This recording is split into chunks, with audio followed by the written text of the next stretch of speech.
Dans le somptueux domaine du marquis Hugo, une histoire est sur le point de commencer. Une jeune femme aux cheveux violets y dormait d'un sommeil paisible, telle une beauté endormie. Soudain, ses yeux s'ouvrirent brusquement, remplis d'une prise de conscience choquante. Pendant ce temps, sa famille prenait un petit déjeuner tranquille, ignorant tout du drame à venir. Aracila fit une entrée fracassante dans la salle à manger, captant immédiatement toute l'attention. Elle se vantait intérieurement de ses succès, de ses diplômes à son immense fortune personnelle. Avec une confiance absolue, la brillante et richissime Aracila Hugo fit une annonce capitale. Elle révéla à sa famille le nom de son fiancé, le tristement célèbre Sir Vandemir. La nouvelle provoqua une onde de choc, laissant ses parents et sa sœur complètement abasourdis. Satisfaite de son effet, Aracila savourait le chaos qu'elle venait de déclencher avec cette annonce de mariage. C'était une mage de génie, aussi célèbre pour son talent que pour son excentricité. 3 ans plus tôt, elle avait pourtant juré de ne jamais se marier, préférant dédier sa vie à la tour de la magie. Une déclaration qui avait déjà, à l'époque, laissé ses parents complètement désemparés. Alors pourquoi ce revirement soudain et cette annonce de fiançailles inattendue? Sa mère, exaspérée, était persuadée qu'Aracila préparait encore un mauvais coup. Pendant que ses parents perdaient leur sang-froid, la jeune femme semblait s'amuser de la situation. C'est alors que sa sœur l'interrogea directement sur les raisons de cette décision précipitée. Iris Hugo, sa sœur aînée, ne pouvait cacher son inquiétude face à cette nouvelle si soudaine. Prise au dépourvu, Aracila cherchait ses mots, incapable de révéler la vérité. Car au fond, elle savait que ce mariage n'avait qu'un seul but, protéger sa sœur Iris. Aracila se tenait devant sa sœur, le poing serré, prête à tout pour la protéger. La seule et unique raison de ses fiançailles était d'empêcher la mort imminente d'Iris. Car Aracila cachait depuis toujours un lourd secret à sa famille. Elle possédait le don de voir l'avenir à travers ses rêves. Après 5 ans de silence, une nouvelle vision terrifiante venait de la hanter. Dans ce cauchemar, elle voyait Iris condamnée à une fin tragique à cause d'un mariage politique. La vision montrait des silhouettes sinistres se dirigeant vers la cellule de sa sœur. Dans son rêve, Aracila se précipitait pour retrouver Iris, emprisonnée et seule. Iris, affaiblie et méconnaissable, levait les yeux vers sa sœur avec surprise. Le visage d'Aracila se tordit d'horreur et de regret en voyant l'état de sa sœur aînée. Malgré son état, Iris semblait simplement heureuse de la retrouver, lui murmurant son nom. Le contact de leurs mains à travers les barreaux révélait un contraste poignant entre les deux sœurs. Le visage d'Aracila était inondé de larmes, rongé par le regret de ne pas avoir pu la sortir de là. Mais Iris, le regard vide, se blâmait elle-même pour sa propre naïveté. Aracila refusait d'entendre cela, accusant avec fureur le mari d'Iris d'être le seul responsable. Elle s'agrippait aux barreaux, hurlant son incompréhension face à l'absurde accusation de trahison. Le désespoir la submergeait, se demandant pourquoi sa sœur devait endurer un tel sort. C'est alors qu'Iris murmura la clé du mystère. Tout était à cause d'un testament. Un testament qui, selon Iris, empêchait Sir Vandemir, le jeune frère de son mari, d'hériter du duché. Elle n'avait découvert qu'après son mariage la terrible lutte pour la succession qui opposait son époux à son propre frère. Iris révèle que Sir Vandemir, le frère cadet, est le puissant capitaine des chevaliers du Faucon Rouge. Prise de panique, Aracila secoue les barreaux, implorant sa sœur de lui répondre. Dans un dernier souffle, Iris lui fait une ultime et poignante requête. Elle demande à Aracila de transmettre ses excuses à toute leur famille, le cœur brisé. Iris lui confie alors la lourde tâche de veiller sur les leurs à sa place. La vision s'achève sur l'annonce de l'exécution d'Iris, condamnée pour trahison. Dans les rues, la nouvelle de l'exécution des traîtres se répand comme une traînée de poudre. Seule au milieu du chaos de son rêve, Aracila est anéantie par le chagrin. Elle serre le journal annonçant la mort de sa sœur, rongée par un regret insoutenable. Une terrible certitude s'impose à elle. Elle aurait dû être celle qui se mariait à sa place. De retour dans le présent, Aracila se tient face à sa sœur, résolue à réécrire leur destin. Elle ne peut évidemment pas justifier sa décision par un rêve prémonitoire que personne ne croirait. Iris, le visage rougissant, s'imagine alors que sa sœur vit une romance secrète avec Sir Vandemir. Aracila la détrompe aussitôt, avouant n'avoir jamais rencontré son prétendu fiancé. L'incompréhension est totale pour Iris, tandis que son père, au bord de la crise, veut faire venir le médecin. D'un cri, Aracila arrête son père, prête à révéler une partie de son plan. Elle les confronte alors sur un sujet qu'elle n'est pas censée connaître. Un mariage arrangé avec la maison Vandemir. Ses parents sont abasourdis, se demandant comment elle a pu découvrir ce secret de famille. Avec un air triomphant, elle annonce qu'elle prendra la place de sa sœur dans cette union politique. Elle s'en va d'un pas décidé, laissant sa famille complètement médusée par sa soudaine résolution. Sa mère manque de s'évanouir, tandis que son père et sa sœur restent figés par le choc. Aracila s'éloigne seule dans le grand couloir, sa résolution inébranlable. Elle comprend que ses parents essaient de garder le secret, ne sachant comment aborder un sujet aussi sensible. Le souvenir de son rêve prémonitoire reste gravé dans sa mémoire, aussi vif que la réalité. Elle se remémore la vision du mariage d'Iris, célébrée sous une pluie torrentielle, tel un mauvais présage. Dans son cauchemar, elle assistait, impuissante, à l'union de sa sœur depuis la foule. Le visage triste et résigné d'Iris le jour de ses noces la hante encore. Toute sa fureur est désormais dirigée contre un seul homme, Sir Vandemir. Elle ne peut pardonner qu'il ait sacrifié sa sœur pour une simple querelle de succession. De retour dans le présent, elle fait irruption dans la bibliothèque, prête à passer à l'action. Elle sait que ce mariage est inévitable et refuse de voir sa sœur finir avec cet homme. Sa main s'empare d'une plume, une seule solution lui venant à l'esprit.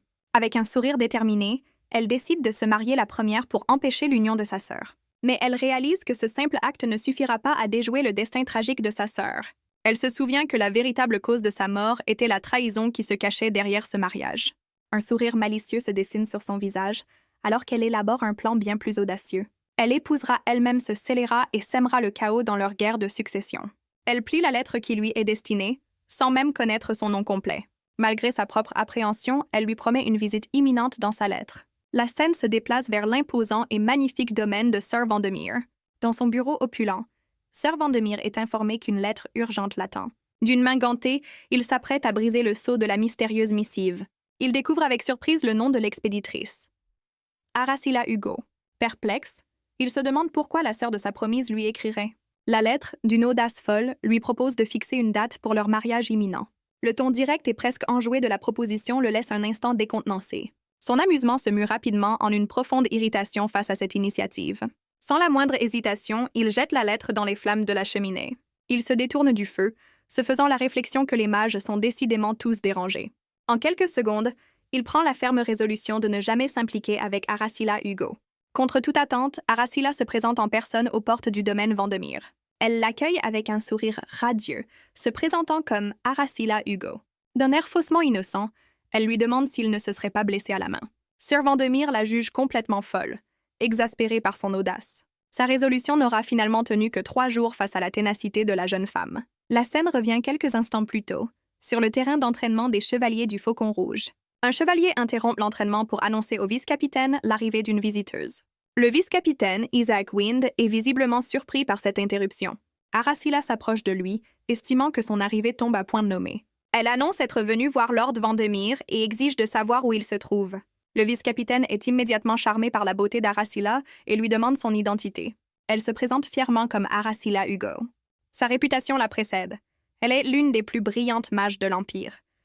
Isaac est abasourdi d'apprendre qu'elle est une mage. Les autres chevaliers murmurent, la reconnaissant comme l'excentrique de la tour de magie et s'interrogeant sur son audace. Indifférente à leur messe basse, Aracilla affiche un sourire suffisant, pleinement consciente de l'effet qu'elle produit. Isaac tente de la congédier poliment, expliquant que sa présence perturbe l'entraînement. Elle le coupe avec une remarque acerbe, insinuant que leur supérieur est un paresseux qui fait la grasse matinée. Le vice-capitaine se crispe, lui ordonnant de cesser ses remarques irrespectueuses envers son capitaine. Loin d'être intimidée, elle le provoque en affirmant que son propre dérangement est bien plus grand. Le vice-capitaine serre les dents, à court de mots face à l'insolence d'Aracilla. C'est alors que le capitaine en personne, Sir Vandemir, fait son apparition, demandant la cause de tout ce raffut.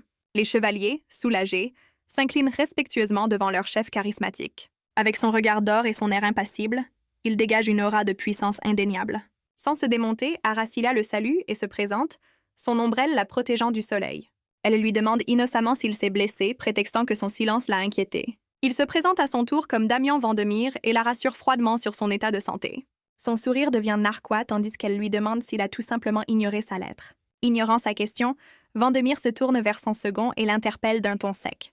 Pour les punir de leur retard, il leur ordonne de courir 50 tours, la congédiant de la plus glaciale des manières. Il l'invite dans ses appartements pour discuter, laissant ses chevaliers à leur punition. Leur pas résonne, marquant le début d'une confrontation inévitable. Le narrateur souligne que cette première rencontre est marquée par une animosité réciproque et intense. Chacun juge l'autre avec mépris, elle le trouvant arrogant et lui la considérant étrange. Une fois à l'intérieur, il s'excuse froidement de ne pas avoir répondu à sa lettre. Il prétend avec désinvolture avoir été trop occupé et avoir tout simplement oublié. Amusée par son excuse, elle se moque de sa mauvaise mémoire avant de lui suggérer de partir. Il lui annonce sans détour son refus de l'épouser, mais elle évoque une promesse de mariage entre leurs familles. Elle prétend l'avoir apprise récemment et insiste sur le fait que cette promesse les oblige à s'unir. Stupéfait par son insistance, il rejette catégoriquement et avec colère sa proposition. Elle rétorque que ce n'est pas une proposition qu'il peut rejeter à la légère. Le visage crispé, elle lui demande les raisons de son refus catégorique. Elle vante alors ses mérites, rappelant son exploit contre une bête magique l'année passée. Elle ajoute à cela sa beauté et son statut de candidate pour le poste de maître de la tour de magie. Se penchant vers lui, elle s'apprête à révéler son argument le plus percutant. Elle expose son ambition secrète, évincer son frère pour devenir le nouveau duc. Avec un sourire confiant, elle lui propose son aide pour réaliser son objectif. Il prononce son nom, une lueur de compréhension dans ses yeux dorés. Son expression triomphante l'interroge, tandis qu'il semble enfin faire un lien. Il l'accuse alors d'être la mage qui a volé la gloire de ses chevaliers lors de cette fameuse subjugation. Arasila est complètement décontenancée par cette accusation inattendue. Sa confusion se mue en fureur, criant qu'elle leur a sauvé la vie. Il la toise avec mépris, l'accusant d'avoir profité de la situation pour son propre gain. Sa colère est si intense que la tasse de thé posée sur la table se met à vibrer. Une puissante aura magique émane d'elle alors qu'elle fustige l'ingratitude des chevaliers. Loin d'être impressionné, il se moque de son incapacité à maîtriser ses émotions. Le narrateur précise que la proposition de mariage vient de se transformer en un véritable défi. La tension entre eux est si palpable que les murs de la pièce commencent à trembler. Une servante fait irruption dans la pièce, tentant désespérément de calmer son impétueuse maîtresse. Se présentant comme Audrey, elle lui saisit le bras, lui rappelant sa promesse de ne plus frapper personne. Furieuse, Arasila veut donner une leçon au chevalier, mais Audrey la supplie de se calmer pour l'instant. Il lui ordonne de ne pas se mêler de ses affaires, mais elle rétorque qu'il n'a pas à la critiquer. Le menaçant de son ombrelle, elle lui jure qu'il regrettera de l'avoir traitée ainsi. D'un calme olympien, il lui répond que c'est elle qui regrettera de s'ingérer dans les affaires de sa famille. Elle insiste avec conviction, affirmant qu'il aura absolument besoin d'elle. Elle lui révèle alors que sa position d'héritier dépend entièrement de leur mariage. Le testament de son grand-père est clair. Le titre de duc ira au petit-fils qui épousera la petite-fille des Hugo. Il est abasourdi par cette révélation, qu'elle confirme avoir été faite devant l'empereur lui-même. Ayant exposé ses conditions, elle lui laisse le choix et se tourne pour partir avec sa servante.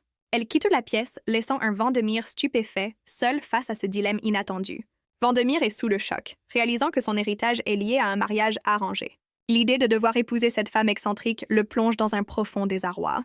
Reprenant ses esprits, il décide de mener sa propre enquête pour vérifier ses dires. Pendant ce temps, Arasila quitte les lieux en fulminant, maudissant l'arrogance du capitaine. Le narrateur rappelle que sa proposition n'était en réalité qu'une provocation parfaitement orchestrée. Elle bout intérieurement, regrettant que sa servante l'ait empêchée de lui infliger une correction. De retour chez elle, son cœur bat encore la chamade, témoignant de l'intensité de leur confrontation. Elle traverse les jardins de son immense domaine, suivie de près par sa fidèle servante. Une jeune femme l'interpelle joyeusement, surprise de la voir revenir si tôt.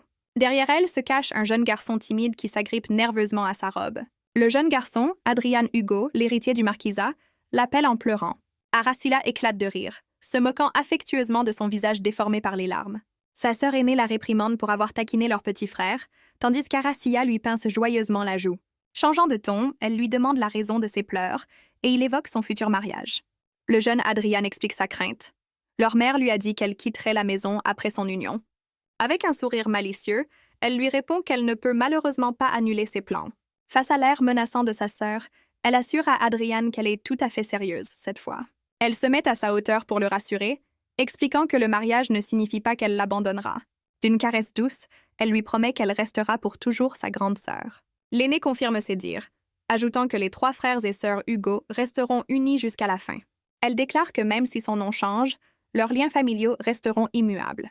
Le jeune Adrian, rassuré, acquiesce avec un léger rougissement. Sa sœur aînée, bien que soulagée, semble toujours avoir une préoccupation en tête. Soudain, Adrian s'emporte, criant son opposition au mariage et son aversion pour Vendemire. Arasila rétorque qu'elle pourrait épouser quelqu'un de bien pire, ce qui choque sa sœur. L'aîné lui demande si ce mariage n'est qu'une manœuvre politique, ce qu'Arasila nie fermement. Son expression devient grave, trahissant une profonde inquiétude qui n'échappe pas à sa sœur. L'aîné lui rappelle alors son véritable rêve, devenir le maître de la tour de magie.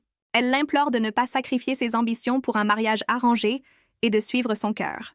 Avec un sourire plein de confiance, elle l'encourage, persuadée qu'elle peut tout accomplir. Un souvenir douloureux la hante, celui d'un visage ensanglanté souriant à travers les larmes. Cette vision la glace d'effroi, son expression trahissant une profonde angoisse. Se détournant, elle affirme que ses motivations pour épouser Vendemire ne sont pas politiques. Sa sœur, perplexe, lui demande alors la véritable raison de cette décision soudaine. Arasila prétend l'apprécier en tant que personne, mais sa sœur la traite aussitôt de menteuse. Une larme coule sur sa joue alors qu'elle s'apprête à révéler une vérité plus embarrassante. Elle avoue avec frustration n'avoir été séduite que par son apparence physique. Son frère et sa sœur sont abasourdis par cette raison qu'ils jugent incroyablement superficielle. Excédée, elle se défend, mais sa sœur lui rappelle son habituelle arrogance concernant sa propre beauté. Changeant de version, elle prétend être amoureuse, mais sa sœur la contredit, sachant qu'elle ne le connaissait même pas. Sa sœur et son frère la dévisagent, complètement incrédules face à ses justifications. Prétendant attendre une lettre, elle s'enfuit à toutes jambes, laissant ses frères et sœurs perplexes. Adrien, toujours aussi confus, demande à sa sœur aînée si ce mariage est vraiment sérieux. S'éloignant, elle se persuade qu'elle a fait tout ce qui était en son pouvoir pour le convaincre. Elle espère une réponse rapide de Vendemire avant que sa sœur ne découvre ses véritables intentions. Dans sa chambre, elle implore mentalement Vendemire de lui répondre sans plus tarder. Cependant, une semaine s'écoule sans la moindre nouvelle de Vendemire, qui semble prendre son temps. Pendant ce temps, dans son bureau, il est visiblement tourmenté par la situation. Il se passe une main sur le visage, réalisant avec lassitude que les dires de la jeune femme étaient vrais. Son regard se durcit, se demandant quelles étaient les véritables intentions de son grand-père en rédigeant un tel testament. Il comprend que sa propre famille a tout fait pour l'écarter, le tenant dans l'ignorance du testament. Un portrait de famille le hante, montrant la complicité entre son père, sa belle-mère et son demi-frère. Le testament visait à tout léguer à son demi-frère incompétent, Oscar, dont le sourire narquois en dit long. Accablé par cette révélation, il est déterminé à empêcher ce plan de se concrétiser. Il se souvient alors des paroles d'Aracila, qui semblait avoir tout deviné. Elle l'avait accusé de vouloir évincer son frère pour s'emparer du duché, une accusation qui résonne maintenant. Ses pensées se tournent à nouveau vers cette mage énigmatique et sa proposition audacieuse. En examinant les documents, il réalise que ce mariage n'est pas une simple suggestion, mais un décret impérial. Il s'agit d'un ordre que personne dans l'Empire, pas même un duc, ne peut ignorer. Il comprend enfin l'enjeu. En épousant Aracila, il obtiendrait tout ce que sa famille voulait lui voler. Seul dans son bureau, Vendemire murmure le nom de celle qui pourrait tout changer, Aracila Hugo. Il reconsidère son opinion sur elle, un léger sourire aux lèvres, pensant qu'elle n'est finalement pas si insensée. Pendant ce temps, au manoir Hugo, une lettre tant attendue de Vendemire arrive enfin pour Aracila. Sa servante, Audrey, lui remet la lettre en la taquinant sur cette prétendue relation secrète. Audrey se remémore avec émotion les frasques passées de sa maîtresse, soulagée de ce nouvel intérêt.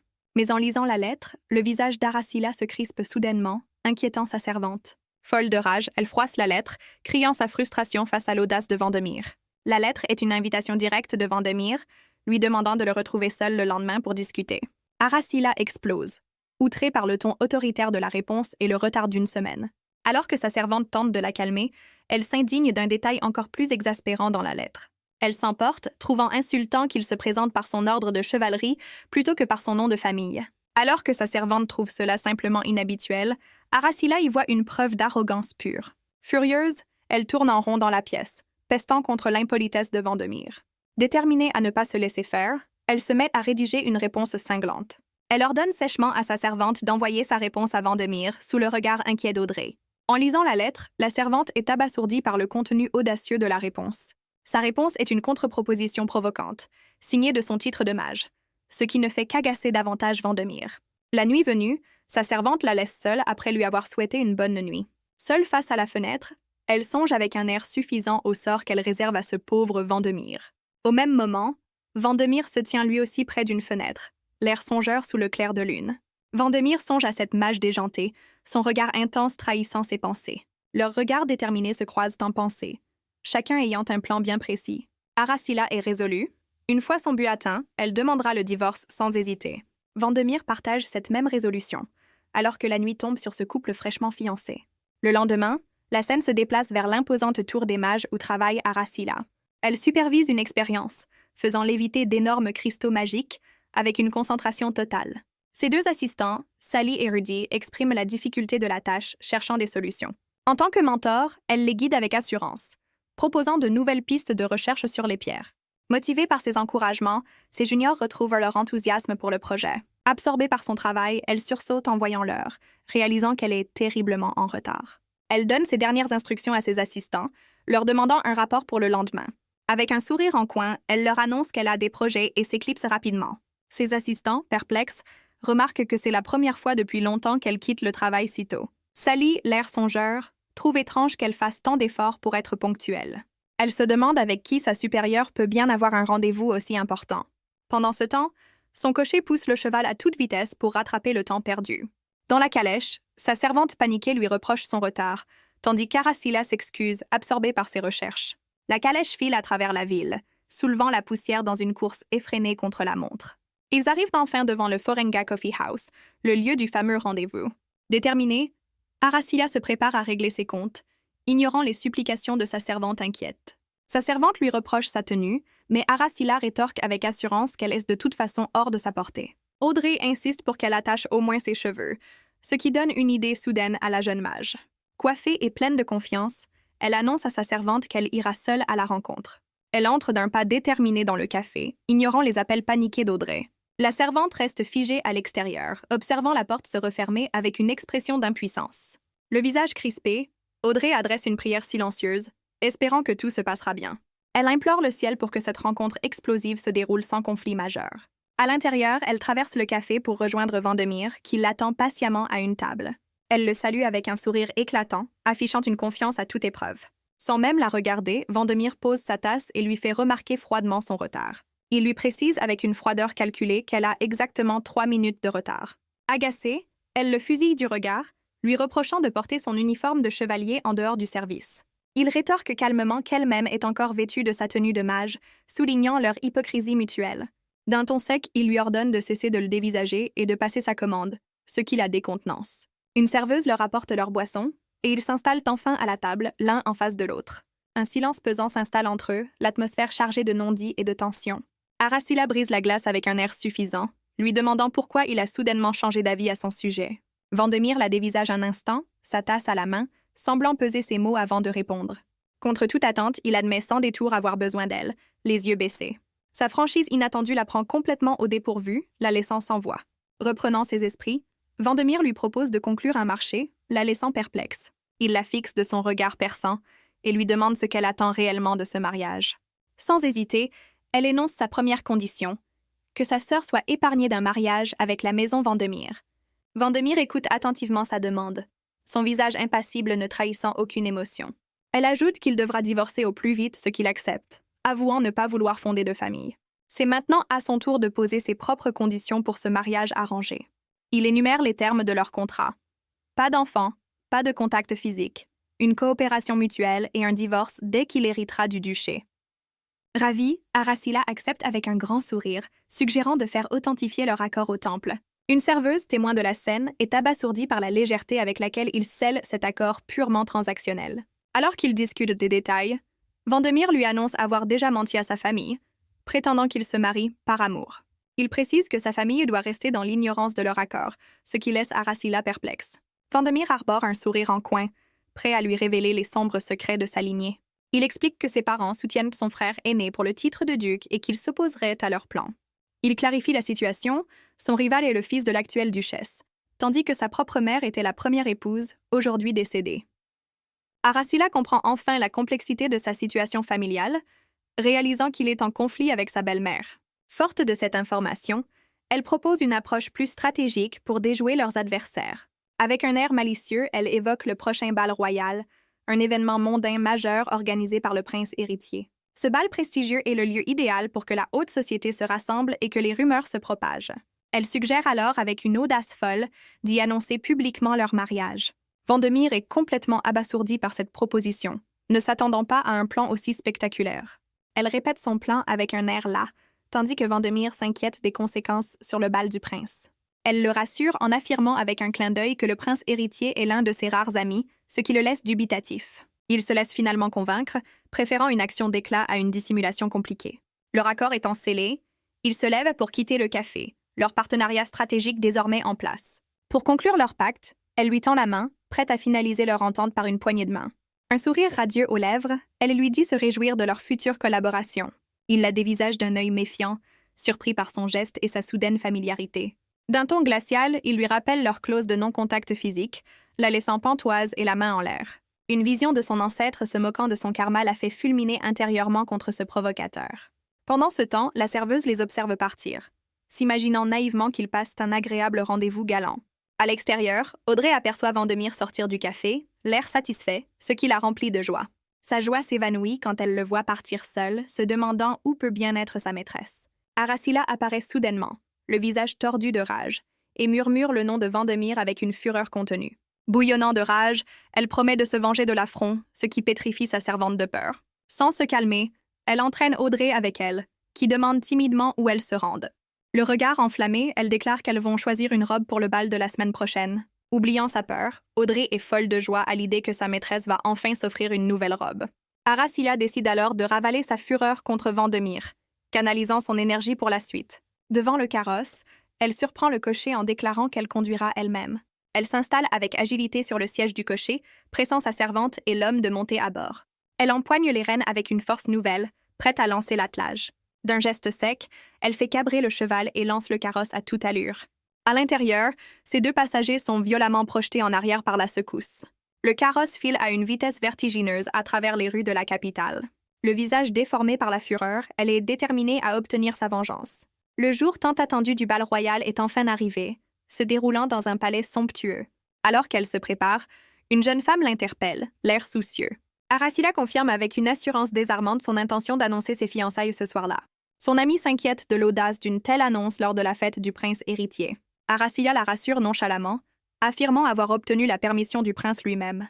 Elle ajoute avec un sourire éclatant que le prince est son ami le plus proche. Il s'agit de Frédéric, le second prince de l'Empire, un ami d'enfance d'Aracilla depuis l'Académie. Réputé pour ses talents martiaux et son éloquence, il était autrefois considéré comme un prétendant sérieux au trône. Son allure royale et sa prestance imposante ne laissent aucun doute sur son statut élevé. De retour au présent, son amie semble soudainement très inquiète, ce qui n'échappe pas à Aracilla. La jeune femme avoue que c'est la popularité de Vendemire qui la préoccupe. Aux grandes dames d'Aracilla, elle lui rappelle que Vendemire est considéré comme le parti idéal par toutes les dames de la noblesse. Devenu le plus jeune maître épéiste de l'histoire, il est secrètement admiré malgré son surnom de chien enragé. S'attacher à un tel homme attirera inévitablement la jalousie et l'hostilité de nombreuses rivales. Mais son ami se désespère en voyant l'air détaché d'Aracilla, qui se moque éperdument de ce genre de problème. Son ami lui saisit le poignet, la suppliant de lui faire une promesse. Elle lui demande de se contenter d'annoncer les fiançailles, sans créer d'autres esclandres. Aracilla accepte avec un sourire radieux, promettant de se tenir tranquille.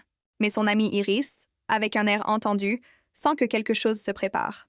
Elle a la certitude qu'Aracilla va provoquer une scène encore plus mémorable, se résignant à son caractère imprévisible. Le soir du bal, le palais impérial brille de 1000 feux, prêt à accueillir la noblesse. À l'intérieur, des tables croulent sous les mets et les boissons les plus raffinés. Les invités se mêlent les uns aux autres, échangeant des rumeurs autour d'un verre de vin. Un crieur annonce alors l'arrivée de Dame Iris et Dame Aracilla Hugo dans la salle de bal.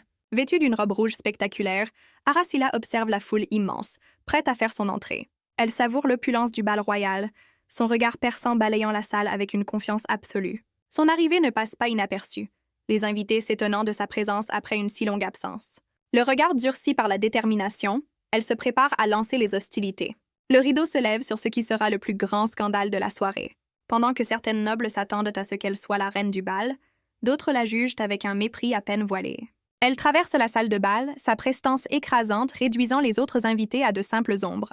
Un sourire diabolique illumine son visage, ravi de l'effet qu'elle produit sur l'assemblée. Elle savoure d'avance les rumeurs qui vont se propager, préparant parfaitement le terrain pour son annonce. Soudain, son air triomphant s'efface, remplacé par une expression de surprise. C'est Vendemire qui fait son entrée, son aura glaciale et sa prestance captivant instantanément l'attention. Vendemire, dans toute sa splendeur, captive l'assemblée avec son charme irrésistible. Son arrivée provoque l'admiration et l'émoi des jeunes femmes, sous le regard blasé d'Aracilla. Il traverse la salle avec une grâce sculpturale, son aura éblouissante ne laissant personne indifférent. Il s'arrête brusquement, se plaçant juste devant Aracilla, créant une tension palpable. Il la salue avec un sourire en coin, et elle lui répond avec une joie feinte, jouant parfaitement son rôle. La foule est abasourdie, n'en croyant pas ses yeux que le si distant Vendemire ait initié le contact. Les invités s'interrogent sur la nature de leur relation, les rumeurs commençant à fuser. Il lui confie qu'il attendait ce moment pour l'annonce, tandis qu'elle se réjouit de leur rencontre. Une noble, se souvenant des rumeurs, est persuadée qu'Aracilla est là pour se venger, ce qui la terrifie. Les murmures s'intensifient, la foule se demandant si les deux plus grandes figures du bal sont secrètement amants. La foule forme un cercle autour d'eux, spéculant sur cette romance improbable entre une mage et un chevalier. Voyant là une occasion en or, Aracilla se prépare à passer à l'action avec une détermination féroce. Elle s'adresse alors formellement à Vendemire, tendant la main vers lui dans un geste audacieux. Avec un sourire charmeur, elle l'invite à danser, le mettant délibérément au pied du mur.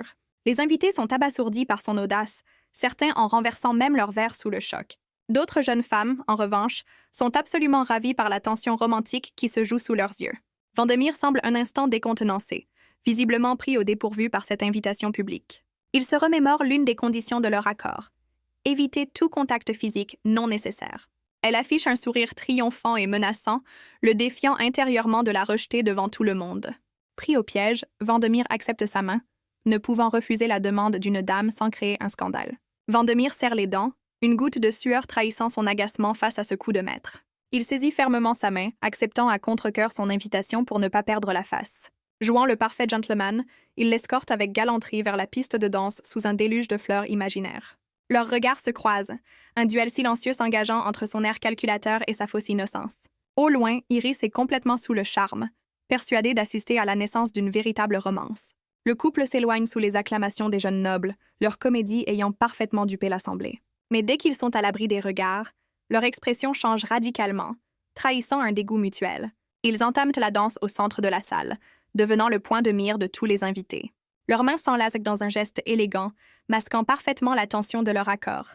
Pendant la valse, il lui demande quand elle compte faire l'annonce, et elle lui confirme que ce sera à la fin de la musique. Vandemir lui reproche sa soif de vengeance, mais elle lui ordonne de masquer son agacement pour ne pas éveiller les soupçons.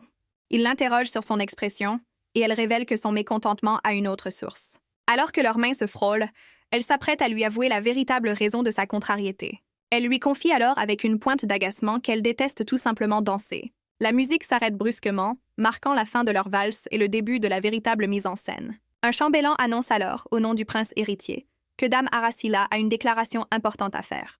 Iris est abasourdie par cette tournure des événements, comprenant que le plan a changé. L'annonce suscite une vague de murmures et de curiosité parmi les invités, tous suspendus à ses lèvres. Arasila et Vandemir se tiennent sur l'estrade, unis face à la foule, prêts pour le grand final. Le regard de Vandemir se durcit, conscient que ce moment décisif scellera son destin. Avec un sourire éclatant, Arasila annonce son mariage imminent avec nul autre que le seigneur Vandemir. L'annonce provoque une onde de choc, une noble étant si surprise qu'elle en perd littéralement la langue. La foule est pétrifiée, n'en croyant pas ses oreilles, que ces deux figures que tout oppose puissent être fiancées. Tandis qu'Arasila savoure son triomphe, Vandemir est horrifié par son audace, la jugeant complètement folle. Soudain, le prince Frédéric l'interpelle, et elle se tourne vers lui avec un air faussement innocent. Il s'effondre presque devant elle, alors qu'elle lui ordonne froidement de s'expliquer sur le champ. Le prince, complètement désemparé, lui demande des comptes sur cette histoire de mariage insensé. L'histoire nous ramène alors 7 ans en arrière, lors de la cérémonie d'entrée à l'académie. Un jeune Frédéric, visiblement en retard, court avec anxiété vers le lieu de la cérémonie. Il aperçoit alors une jeune Arasila et l'interpelle pour lui demander son chemin, scellant ainsi leur première rencontre. La jeune Arasila lui indique la direction, laissant le jeune prince stupéfait par sa présence. Elle pointe le chemin avec une assurance tranquille, son regard captivant déjà le jeune homme. Frédéric est instantanément subjugué par sa beauté, ses joues rougissant sous le coup de l'émotion. C'est ainsi que le prince Frédéric a eu le coup de foudre pour Arasila dès leur première rencontre. De retour au présent, Arasila annonce fièrement ses fiançailles, invitant toute l'assemblée à la future cérémonie. Dans la foule, le prince Frédéric, maintenant adulte, reste figé, incapable de croire à ce qu'il vient d'entendre. Son visage se décompose, révélant la douleur d'un amour à sens unique qui perdure depuis des années. Il s'avance alors vers l'estrade, exigeant d'Arasila qu'elle s'explique sur cette annonce de mariage. Arasila lui fait face avec un calme glacial, tandis que Vandemir, à ses côtés, semble de plus en plus mal à l'aise. Le prince lui reproche de ne lui avoir jamais parlé de mariage, son désarroi éclatant aux yeux de tous. Les invités murmurent, se rappelant que la bienséance est de mise devant le prince héritier. La foule s'incline, créant un cercle de silence pesant autour du prince esselé. Frédéric réalise avec horreur qu'il a fait une scène, oubliant son rang et son public. Il sent sur lui les regards réprobateurs de toute la noblesse, jugeant son éclat public. Arasila l'interpelle alors par son titre, le sortant de sa torpeur avec une voix posée. Elle lui suggère avec un sourire désarmant de discuter dans un endroit plus privé. Le prince, complètement décontenancé et rougissant, n'a d'autre choix que de la suivre. Il se retire dans les jardins du palais, loin de l'agitation de la salle de bal. Elle le sermonne sur son manque de sang-froid, si indigne d'un futur souverain. Désespéré, il lui demande si elle compte vraiment épouser Vandemir, un simple chevalier. Arasila lui répond avec un sourire narquois, lui demandant en quoi le statut de Vandemir a de l'importance. Il lui rappelle qu'elle était autrefois contre le mariage, Mais elle rétorque que Vendemire l'a fait changer d'avis. Le prince, rougissant, lui demande si elle a oublié une certaine promesse. Un flashback les ramène à la bibliothèque de l'Académie, où il lui rappelle un pacte conclu durant leur jeunesse. Le jeune Frédéric, éperdument amoureux, lui avait alors proposé un plan pour leur avenir. Il lui avait suggéré de s'épouser s'ils étaient de tous les deux célibataires à l'âge de 40 ans. De retour au présent, Aracilla est horrifiée qu'il se souvienne de cette promesse d'enfant faite il y a 7 ans. Il insiste sur le fait qu'elle avait accepté, tandis qu'elle se défend en disant qu'elle ne faisait que jouer le jeu. Le prince, blessé, lui reproche son annonce soudaine, lui demandant si elle ignore ses sentiments pour elle. Elle le regarde avec une expression plus douce, reconnaissant qu'elle sait qu'il se soucie d'elle en tant qu'amie. Elle s'excuse de ne pas l'avoir prévenue, mais son ton reste ferme et sans appel. Elle affirme que ce mariage est une décision mûrement réfléchie et lui demande de la respecter. Le prince reste sans voix, incapable de formuler une réponse face à sa détermination. Son expression change radicalement, un sourire narquois remplaçant son désarroi. Il lui tourne le dos et s'éloigne en s'excusant, laissant planer une menace dans ses mots. Frédéric quitte les jardins, la laissant seule et pensive sur les marches du pavillon. Aracilla, perplexe, se demande pourquoi sa décision a provoqué une telle colère chez lui. Alors qu'il s'éloigne, une silhouette l'observe attentivement depuis un balcon du palais. C'est Vendemire, qui a assisté à toute la scène avec un air grave et pensif. La nuit tombe sur le palais, enveloppant les jardins d'un silence lourd de conséquences. Le lendemain du bal, la nouvelle de leur mariage fait la une, titrant « L'union du siècle ». La rumeur se répand comme une traînée de poudre, suscitant l'étonnement et les murmures dans tout l'Empire. L'annonce parvient jusqu'au domaine du marquis Hugo, où Aracilla et Vendemire se préparent à une rencontre cruciale. Avec un sourire radieux, elle lui demande s'il est prêt pour la prochaine étape de leur plan. Vendemire, visiblement tendu, avoue sans détour qu'il n'est absolument pas préparé. Elle lui rappelle avec entrain qu'elle l'a prévenu la veille au soir de la rencontre avec ses parents. Résigné, il s'enquiert des précautions à prendre avec sa famille, et elle lui répond qu'il n'y a qu'une chose à savoir. D'un clin d'œil malicieux, elle le met au défi, lui demandant s'il est prêt à leur enlever leur fille bien-aimée. Il est accueilli par le regard glacial de son père et de son jeune frère, tous deux visiblement hostiles. Vendemire déglutit, sentant une aura menaçante émaner du père, un tigre féroce, et du frère, un chiot enragé. La mère d'Aracilla, la marquise Hugo, remercie Vendemire d'être venu. Vendemire, poli, répond qu'il est honoré de les rencontrer. Le jeune frère d'Aracilla, Adrian, s'oppose fermement au mariage. Adrien supplie Vendemire de ne pas enlever sa sœur. La marquise Hugo tente de calmer son fils turbulent. Adrian argumente qu'Aracilla est trop jeune pour se marier. Il souligne les exploits de Vendemire, mais maintient son opposition. Vendemire observe Adrian avec un mélange de surprise et d'amusement. Il s'approche d'Adrian, l'air soudainement sérieux. Vendemire interroge Adrian sur sa détermination à l'arrêter. Adrien, rouge de honte, tente de garder contenance face à la répartie de Vendemire. Complètement déstabilisé, le jeune garçon court se réfugier en pleurs dans les bras de sa mère. Le marquis Hugo reporte alors son regard glacial sur Vendemire, l'atmosphère devenant encore plus pesante. Vendemire, perplexe, se tourne vers Aracilla, qui lui reproche d'avoir pris au pied de la lettre sa provocation envers son jeune frère. La famille s'installe à table pour le dîner. Dans un silence tendu et formel, le marquis prend la parole, fixant Vendemire d'un air inquisiteur, prêt à le cuisiner. Il lui demande sans détour les raisons de ce mariage, précisant savoir qu'elles ne sont pas politiques. Le père souligne le caractère extraordinaire de sa fille, ce à quoi Vendemire acquiesce calmement. Vendemire avoue que c'est justement cette personnalité unique qui l'a séduit, imaginant une vie sans ennui à ses côtés. La marquise, choquée, s'insurge qu'il puisse épouser sa fille pour une raison si futile. La marquise, inquiète, l'interroge sur ce qu'il fera si la vie de couple devient étouffante.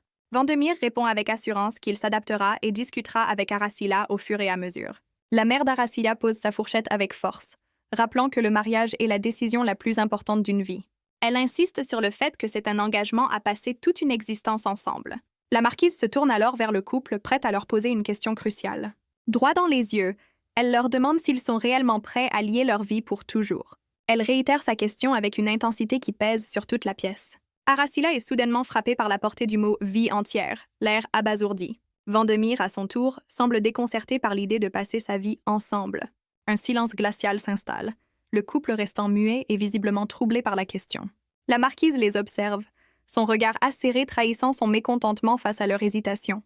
Exaspérée par leur silence, elle leur lance un ultimatum. S'ils ne sont pas certains, ils ne doivent pas se marier. Vendemire se reprend et assure qu'il a simplement réalisé que son avenir était déjà là, Aracilla confirmant vivement ses dires.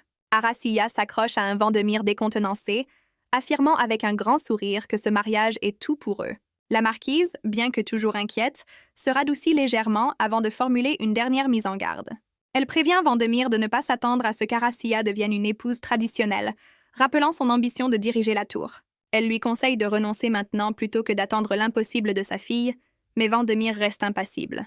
Il rétorque avec assurance qu'il n'a pas besoin du soutien de sa femme et qu'il ne s'immiscera pas dans ses choix de carrière. Il précise qu'il vivra sa vie et qu'elle vivra la sienne, laissant la marquise bouche bée face à une telle déclaration. Vendemire conclut fermement qu'il n'a aucun droit de l'arrêter, car la décision lui appartient entièrement. La famille Hugo est totalement sidérée par la déclaration de Vendemire, une réaction qui s'explique par le contexte social de l'Empire.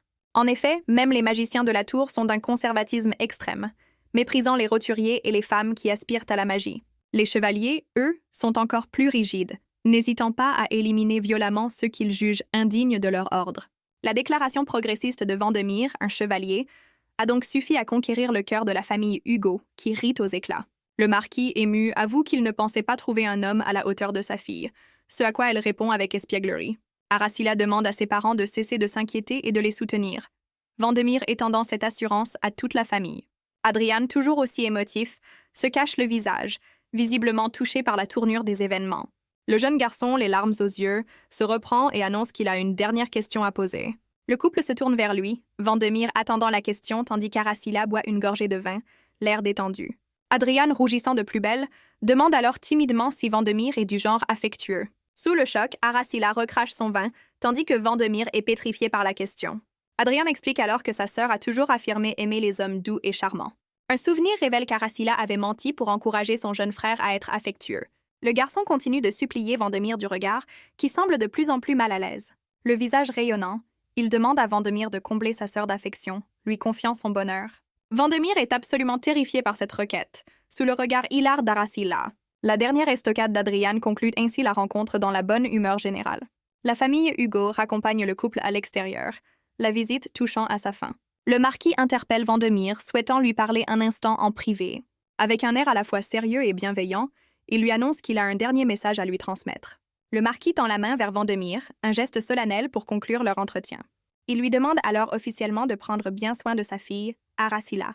Il confesse avoir toujours souhaité qu'Aracilla reste sous sa protection, à l'abri du monde. Il admet cependant avec une pointe de nostalgie que les enfants sont destinés à suivre leur propre voie. Vendemire écoute les confessions du père avec une expression grave, comprenant le poids de ses mots. Le marquis le supplie alors de s'en tenir à ses paroles du dîner et d'accorder à sa fille sa liberté. En réponse, Vendemire lui serre fermement la main, un pacte scellé entre les deux hommes. Le regard intense, il confirme la sincérité de son engagement, assurant qu'il le pensait vraiment. Le marquis, visiblement soulagé et reconnaissant, le remercie avec une sincérité touchante.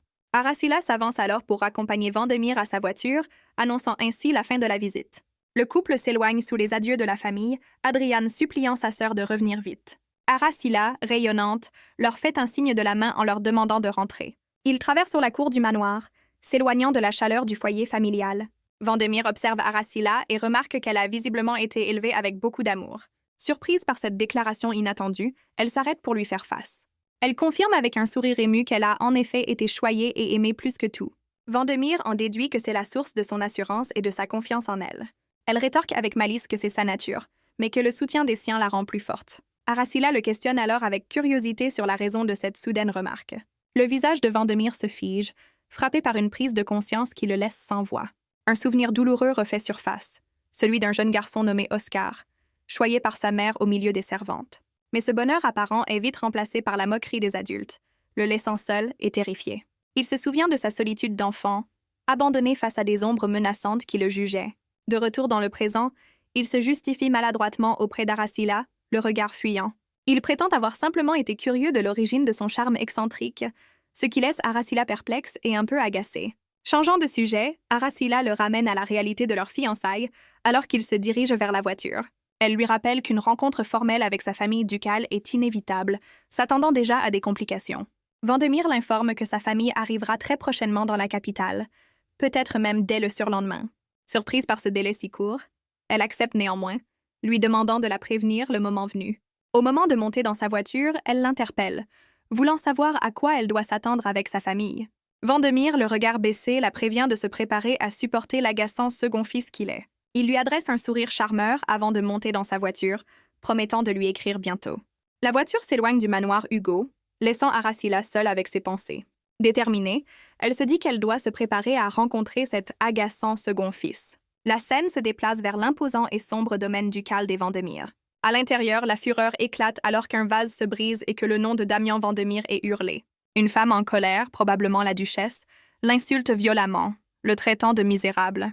Elle l'accuse d'avoir osé convoiter la place de son fils sous le regard effrayé des servantes. Le visage déformé par la haine, elle murmure son nom, le jugeant impardonnable. La duchesse se tient au milieu d'une pièce saccagée, seule dans sa rage destructrice. Le visage crispé par la colère, la duchesse ordonne à une servante de préparer immédiatement sa voiture.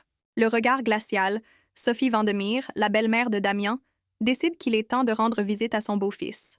Le jour de la rencontre officielle, Aracila arrive au somptueux domaine de son fiancé, Vandemir. Sous son ombrelle, elle se prépare mentalement à affronter la famille ducale, s'attendant à une journée compliquée. Un majordome l'accueille avec déférence et la guide à l'intérieur de l'impressionnante demeure.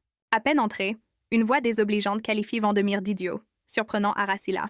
Soudain, une jeune femme blonde la bouscule violemment et intentionnellement. Se présentant comme Nora White, l'agresseuse joue la victime et accuse Aracila de l'avoir heurtée exprès. Aracila reste bouche bée, totalement déconcertée par cette accusation absurde et théâtrale. Nora l'humilie ensuite sur sa taille, prétextant ne pas l'avoir vue, ce qui met Aracila hors d'elle. Le visage déformé par la rage, Nora jure qu'elle ne pardonnera jamais à Aracila. Elle l'accuse avec véhémence de lui voler systématiquement les hommes qu'elle convoite. Aracila, perplexe, rétorque qu'elle ne la connaît même pas, ne comprenant pas la situation. C'est alors que Vandemir intervient, s'adressant froidement à Nora par son nom. Il lui demande sans ménagement pourquoi elle traîne encore ici sous le regard énamouré de Nora. Aracila se souvient alors que la famille White voue une haine au Vandemir depuis la perte d'une mine. Nora tente de se précipiter vers lui, mais il l'arrête net, la menaçant de poursuites judiciaires. La jeune femme s'immobilise, l'air blessé, tandis qu'Aracila note intérieurement qu'elle est au moins obéissante. Les larmes aux yeux, Nora lui demande s'il ignorait vraiment l'étendue de son amour pour lui. Vandemir la toise avec un mépris glacial, qualifiant ses sentiments d'engouement unilatéral. Vandemir ordonne froidement au majordome de raccompagner Nora à la porte, ignorant ses supplications. Se tournant vers Aracila, il l'invite à le suivre, laissant Nora à son sort. Alors que le majordome l'entraîne, Nora, folle de rage, jure de se venger d'Aracila. Loin d'être intimidée, Aracila lui adresse un clin d'œil provocateur, savourant sa victoire. Nora se débat en hurlant, promettant de faire payer Aracila pour cette humiliation. Vandemir se demande comment Nora a pu s'introduire, et Aracila explique son arrivée soudaine et son comportement étrange. Aracila se console en se disant que, par chance, la famille de Vandemir n'a pas assisté à cette esclandre. Le visage en sueur, Vandemir lui avoue avec anxiété que sa famille est en fait déjà présente. Aracila panique à l'idée qu'ils aient tout vu, mais Vandemir la rassure. La catastrophe a été évitée de justesse. Soulagée, elle prend les devants pour aller à leur rencontre, mais Vandemir tente de la retenir, visiblement inquiet. Vandemir la prévient que sa famille fera tout son possible pour empêcher leur mariage. Il insiste sur le fait qu'ils s'assureront qu'elle ne reçoive absolument rien de la fortune des Vandemir. Le visage grave, il lui demande si elle est vraiment certaine de vouloir aller jusqu'au bout. Agacée, Aracila lui demande s'il est en train de suggérer qu'elle annule tout, le laissant pantois. Elle lui rétorque avec un sourire en coin de s'inquiéter pour lui-même plutôt que pour elle. Déterminée, elle déclare qu'elle est aussi prête à tout et le met au défi d'être à sa hauteur. Sans plus attendre, elle frappe à la lourde porte du salon où l'attend la famille ducale. La porte s'ouvre et elle entre avec un sourire éclatant, se présentant comme Aracila Hugo. Avec une grâce parfaite, elle les remercie de leur invitation, affirmant que c'est un honneur de les rencontrer. Ils font face à la duchesse, assise d'un air méprisant, et au duc qui leur tourne le dos, ignorant leur présence. Le duc se retourne enfin, demandant à Aracila si elle est bien la fiancée de Damian, ce qu'elle confirme avec une révérence. Alex Vandemir, le père de Damian, la toise avec un rictus méprisant, visiblement peu impressionné. La duchesse prend la parole, s'étonnant qu'une femme si attachée à son célibat veuille soudainement se marier. Avec un regard venimeux, elle insinue qu'Aracila ne peut avoir que des intentions vénales envers son fils. Elle poursuit son attaque, expliquant qu'il est difficile de ne pas douter de ses motivations après tant de prétendantes intéressées. Tandis que Vandemir bouillonne de colère face à cette insulte, Aracila répond calmement qu'elle comprend leur méfiance. Elle déclare alors avec un sourire éclatant que la seule raison de ce mariage est le visage de Vandemir, un trésor trop rare pour le laisser passer. La duchesse reste bouche bée, totalement décontenancée par cette réponse aussi superficielle qu'inattendue. Aracila se penche vers la duchesse abasourdie, lui assurant qu'elle n'a jamais été aussi sérieuse de sa vie. Elle énumère fièrement ses propres atouts, mais conclut que l'apparence reste le critère le plus important de tous. Elle se lance alors dans une tirade passionnée, affirmant que seule la beauté physique compte réellement. Sa déclaration audacieuse sur son culte de la beauté laisse la famille Vandemir complètement pétrifiée. Le duc et la duchesse la croient folle, tandis qu'Aracilla rit aux éclats, pleinement satisfaite de leur réaction. Reprenant ses esprits, la duchesse s'oppose vivement, jugeant une mage indigne de son fils, un chevalier. Aracilla feint la détresse face à cet argument, se demandant intérieurement si sa stratégie a fonctionné. Une lueur intense s'allume dans son regard, révélant une passion dévorante qu'elle peine à dissimuler. La duchesse, totalement déstabilisée, lui demande avec effroi ce qui la consume de la sorte. Elle répond avec un clin d'œil que c'est sa passion pour la beauté et que son fils inaugurera sa collection. Totalement horrifiée, la duchesse réalise avec stupeur qu'elle a gravement sous-estimé cette jeune femme. Elle pensait qu'Aracilla, l'ego blessé, abandonnerait, mais ne voit qu'une femme obsédée par la beauté de son fils. La duchesse, en sueur, réalise avec effroi qu'Aracilla est bien plus redoutable qu'une simple excentrique. Ainsi, la rencontre formelle fut entièrement dominée par l'assaut psychologique implacable d'Aracilla. Elle prend congé avec un grand sourire, laissant le duc et la duchesse totalement abattus et sans volonté de résister. Vandemir la raccompagne jusqu'à son carrosse, lui adressant un adieu respectueux. Avant de monter, Aracilla se penche vers lui, un sourire provocateur aux lèvres. Vandemir, légèrement rougissant, est visiblement troublé mais captivé par son audace. Elle lui glisse avec assurance que désormais, seule la cérémonie de mariage les attend. Le jeune homme, sous le charme, acquiesce d'un air songeur, confirmant ses dires. Elle lui promet alors qu'ils se reverront bientôt avant de lui tourner le dos pour partir. Vandemir la regarde s'éloigner, son carrosse disparaissant peu à peu à l'horizon.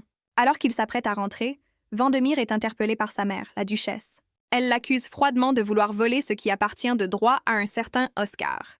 Le visage déformé par la colère, elle lui reproche d'avoir ridiculisé leur maison en ramenant Aracilla. Vandemir se retourne, un sourire en coin suffisant flottant sur ses lèvres. Choquée par son insolence, la duchesse lui ordonne de ne pas faire preuve d'arrogance. Perdant tout sang-froid, elle l'agrippe en hurlant qu'il n'est finalement qu'un échec. Il rétorque calmement qu'il n'est peut-être qu'un raté pour l'instant, mais qu'il pourrait bien devenir un vainqueur un jour. Il ajoute avec une pointe de venin qu'elle-même a bien réussi en s'emparant de ce qui appartenait à une autre. La duchesse, touchée au vif, est pétrifiée par la rage, incapable de formuler une réponse. Ayant eu le dernier mot, Vandemir prend congé avec une froide indifférence, la laissant à sa fureur. La duchesse observe son fils s'éloigner, le nom de Vandemir résonnant dans son esprit furieux. Serrant les poings, elle reconnaît en lui sa propre nature, orgueilleuse et digne jusqu'au bout. Un sourire sinistre se dessine sur son visage alors qu'elle se jure de voir qui rira le dernier.